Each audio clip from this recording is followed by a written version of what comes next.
Always tracking, always alerting. Storm Team 8. Well, if you're observing, you'll notice that's the first time in the last, let's call it 3.5 days, where we haven't used the winter weather alert open. So that means the weather's finally quieting down. Storm Track Live shows a pretty quiet radar. A few flurries off to the south in southern Kent County, parts of Barry. But for the most part, the snowy weather has finally moved out of here. Not before it made quite the impact. The good news is we've been showing this Gerald R. Ford Airport cam, and conditions look a lot better than they were yesterday. The runways are, you can see the pavement, so that's always a good start. And we're seeing planes coming and going.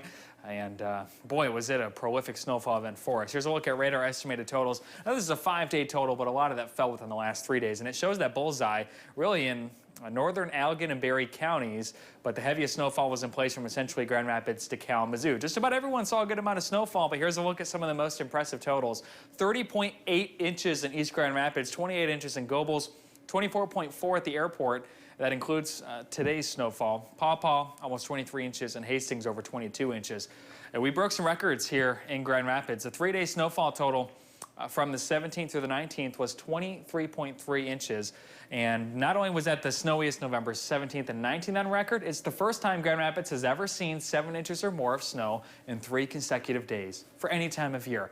Pretty wild statistic, and now we are in our second snowiest November ever. So things change pretty quickly. 24 in Grand Rapids, it's 20 in Hastings, 18 degrees in Battle Creek. Winds out of the south at about 5 to 15 miles per hour. So it's still a cool evening out there. Wind chills in the single digits to mid-teens, feeling like 14 in Grand Rapids and Allegan, just 6 degrees in Battle Creek. Wind chills going to remain chilly for us overnight tonight before moderating some into the day on Monday. And that's the good news for us.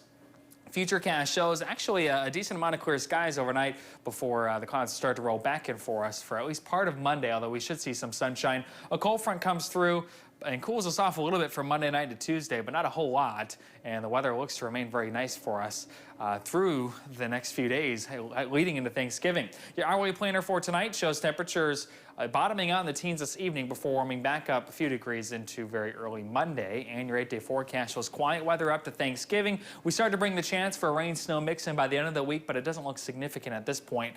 And temperatures will still be below average, but they'll be warmer than they have been, so we should start to kind of melt away at some of that snowpack. So thank goodness for a quiet, sunny day across West Michigan today. Thank goodness it was beautiful out today. Yes, it actually, was. That white snow with the sun reflecting, I was a very happy person. And the pavement is finally, all the snow is melting, or starting to anyway. Exactly. Thank you, Blake.